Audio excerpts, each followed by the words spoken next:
Halo semuanya, jadi di video kali ini aku akan menjelaskan cara mengolah data dari kebiasaan makan ikan.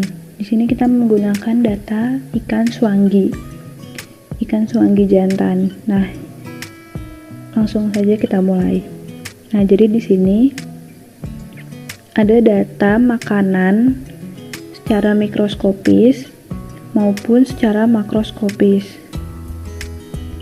Ini yang mikroskopis, ini yang makros. Nah, selanjutnya kita akan mengolah. Yang pertama kita olah adalah untuk mengetahui indeks preponderance.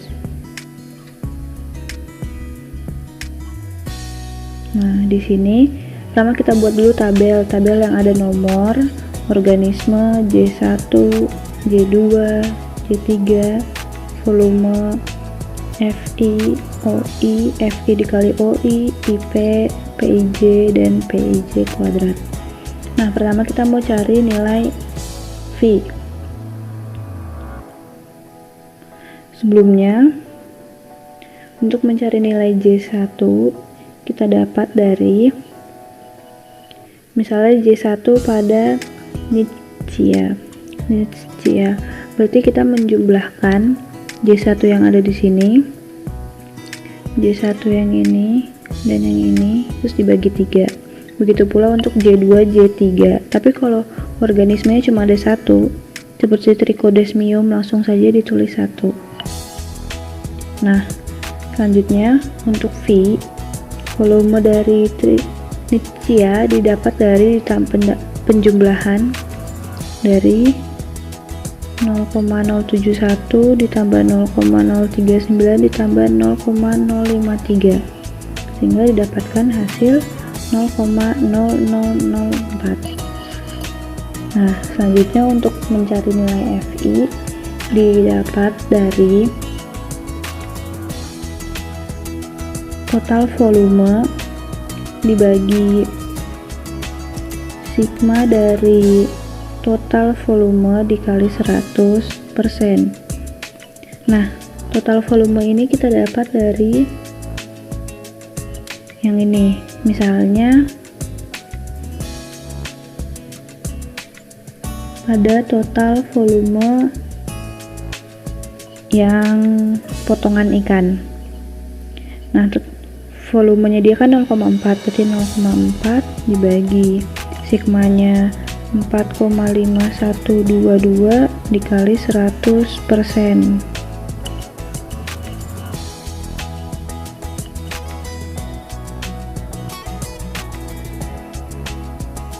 Nah, didapat hasil 8,8649.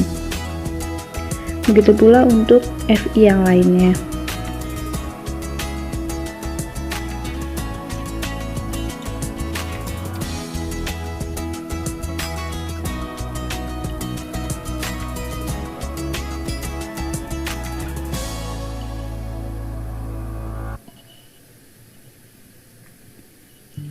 Selanjutnya kita akan mencari nilai OI.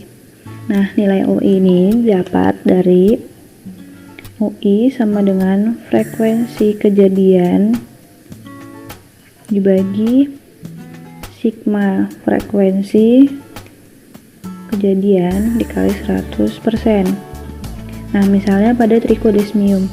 Jadi di sini kita lihat jumlah frekuensi yang muncul berapa. Misalnya pada si Trichodesmium kan cuma muncul J1, sedangkan ada 3 kali pengulangan, jadi 1/3 dikali 100%, dapat hasil 33,3. Sedangkan untuk misalnya Cetoceros kan ada J1, J2, J3 ada, jadi 3/3 dikali 100%, maka dapat 100.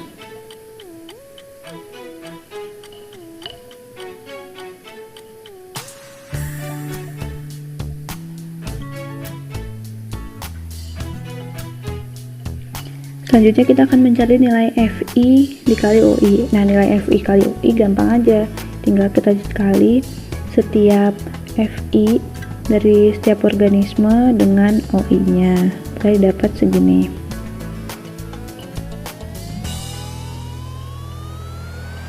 Kemudian kita akan mencari nilai IP atau indeks preponderance.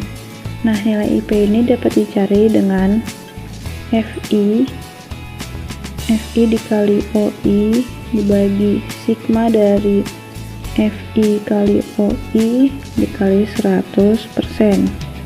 Nah, pertama kan FI dikali OI udah kita dapat, misalnya pada trichodesmium ya, 0,3029 dibagi sigma FI, total dari seluruh FI dikali OI yang ini, kita tulis dikali 100. Nah, didapat 0,0051. Begitu pula untuk yang lainnya.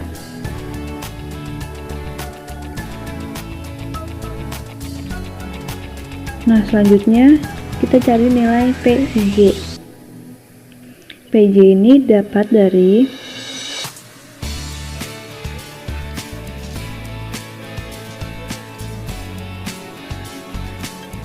total presentase volume organisme dibagi sigma total presentase organisme dikali 100%.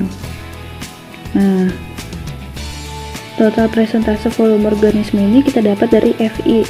Misalnya pada trichodesmium, FI-nya kan 0,0091, berarti 0,0091 dibagi sigma total presentase organisme, berarti pakainya yang ini.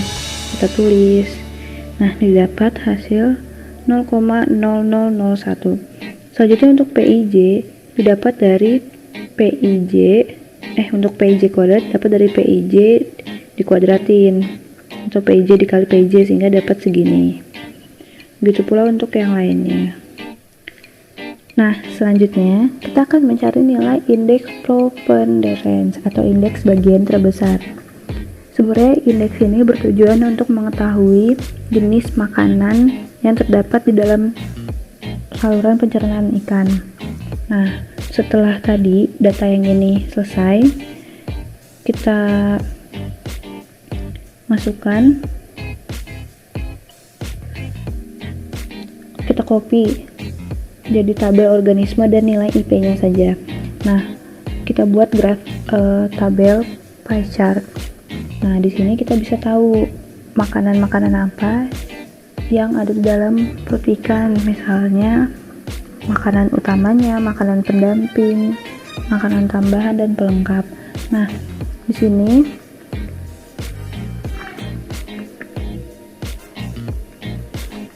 dari nilai IP tadi kita bisa tahu yang ini, yang ini 37% tercerna,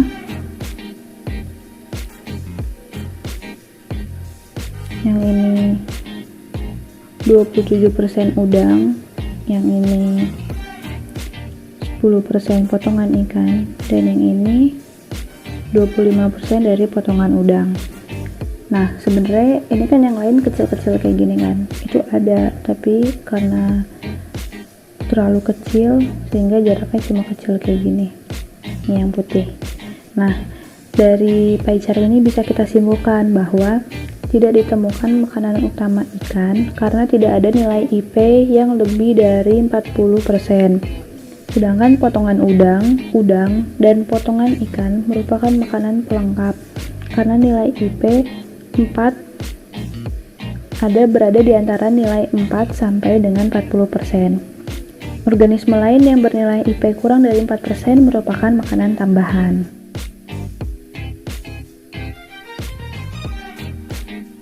Selanjutnya kita akan mencari nilai luas relung ikan semanggi. Nah, luas relung itu dapat ditentukan melalui nilai BI dan BA. BI ini nilai luas relung, sedangkan BA nilai standarisasi relung. Nah, jadi tadi dari tabel yang ini kita copy nilai PIJ, kita pindahkan halaman baru, kemudian buat tabel isinya jantan berkaitan dengan BI dan BA. Nah, nilai BI itu dapat kita cari dengan 1 dibagi sigma PIJ kuadrat, sedangkan A dapat dari BI dikurang 1 dibagi N-1. Nah, selanjutnya kita akan mencari nilai BI dari PIJ. Dapat dari kan 1 dibagi sigma PIJ. Sigma PIJ kuadratnya dari ini 0,3129. Nah, tapi dapat 3,1962. Sedangkan untuk nilai BA itu BI dikurang 1 dibagi N itu ada 10 kurang 1. 10 tahu dari mana? Dari jumlah organisme tadi. Nah, BA nya dapat dari nilai 0,244.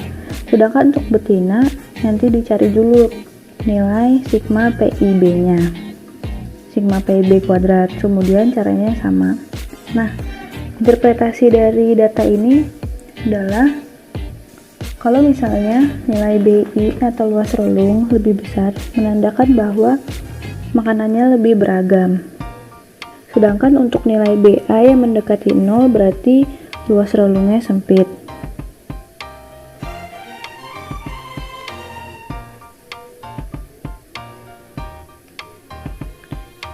Sedangkan untuk nilai BA yang mendekati 1 berarti ruas relungnya lebar. Artinya ikan tersebut tidak pilih-pilih makanan. Nah, berdasarkan data yang ini, kita bisa tahu bahwa ikan suanggi jantan lebih banyak memanfaatkan sumber daya daripada ikan suanggi betina. Dan ikan suanggi jantan tidak selektif dalam memilih atau mencari makanan.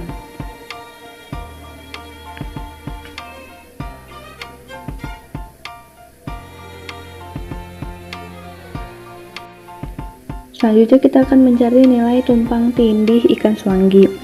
Nilai tumpang tindih ini dapat dicari saat ada data ikan jantan maupun ikan betina, atau terdapat lebih dari satu organisme.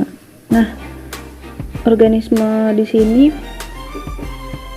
kita pakai yang ada pada ikan jantan maupun ikan betina.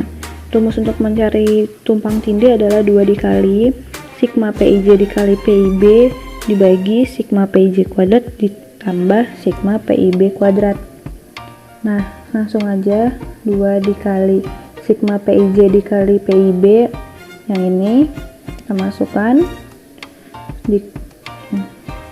dibagi sigma PIJ kuadrat yang ini kita masukkan dikali sigma PIB kuadrat yang ini kita masukkan, maka didapat hasil 0,8038. Nah, selanjutnya kita buat tabel ada jantan dan betina. Kita masukkan tadi nilai tumpang tindih sebesar 0,8038. Nah, nilai 1 ini sebenarnya cuma sekedar standar. Nah, dapat disimpulkan bahwa nilai tumpang tindih yang mendekati 1 menunjukkan persaingan ikan suanggi jantan dan ikan suanggi betina dalam memperebutkan makanan tinggi. Adapun nilai lebih dari 1 menunjukkan kompetisi tinggi dan nilai kurang dari 1 menunjukkan kompetisi yang rendah. Selanjutnya kita akan mencari nilai panjang usus relatif. Nah, dari data tadi kita kan sudah menyimpulkan bahwa makanan yang lebih dominan adalah makanan yang makroskopis. Nah, selanjutnya kita akan mencari panjang usus. Nah, kita copy tadi data yang tadi, tapi kita harus punya nilai dari ikan suanggi jantan. Nah, kita copy dari panjang tubuh, volume, panjang usus, dan panjang usus relatif. Nah, panjang usus relatif ini, atau kita bisa singkat PUR, dapat kita cari dengan panjang usus dibagi dengan panjang total. Nah, misalnya pada ikan jantan yang J3, panjang ususnya kan 185 dibagi dengan panjang total 196, maka didapat PUR nya panjang usus relatif sebesar 0,9439. Nah, selanjutnya untuk kita totalkan nilai panjang usus relatif ini dan kita rata-rata. Nah, dari rata-rata ini kita dapat menyimpulkan bahwa rata-ratanya ini kan lebih kurang dari 1, maka ikan swanggi makan secara karnivora. Ikan karnivora biasanya memiliki usus yang panjang ususnya ini kurang dari panjang tubuh atau 0,96 dari panjang tubuhnya. Selanjutnya kita akan mencari hubungan volume makanan dengan panjang tubuh. Nah, rumus untuk mencari volume makanan ini alfa ditambah beta dikali panjang total. Alfa merupakan regresi dari panjang total X dengan volume Y. Nih, yang ini jadi X, yang ini jadi Y. Nah, setiap jantan dan betina masing-masing dicari terpisah. Kemudian untuk beta sama juga regresi. Nah, dari regresi panjang total dan volume ini didapat bahwa nilai A untuk jantan sekian dan untuk betina sekian, dan B untuk jantan serta betina sekian. Kemudian dicari juga koefisien determinasi. Nah, dari A dan B ini didapat persamaan sebagai berikut. Nah, dari data ini dapat kita interpretasikan bahwa setiap pertambahan panjang tubuh sebesar satu satuan volume makanan akan bertambah besar sebesar untuk ikan jantan 0,0164 dan untuk ikan betina 0,1592. Panjang tubuh ikan swanggi jantan bahwa volume makanannya sebesar 0,448% dan untuk volume makanan pada ikan swanggi betina sebesar 99,3365%. Selanjutnya, indeks isi lambung. Nih, volume organisme ini didapat dari data yang ini. Nah, kita tuh pakainya data makroskopis saja karena makroskopis ini lebih dominan. Nah, data tadi, volume organisme tadi didapat dari penjumlahan ini. J1 dijumlahkan dari 0,494 ditambah 0,3821, J2 dari 3 data ini, dan J3 dari 3 data ini. Kemudian ISC dapat dicari dengan SCW dibagi BW dikali 100. Nah, untuk contoh SCW ini didapat dari volume organisme. Misalnya kita pakai untuk yang J3, berarti 0,9049 dibagi BW atau bobot, berarti dibagi dengan bobotnya 63 dikali 100%.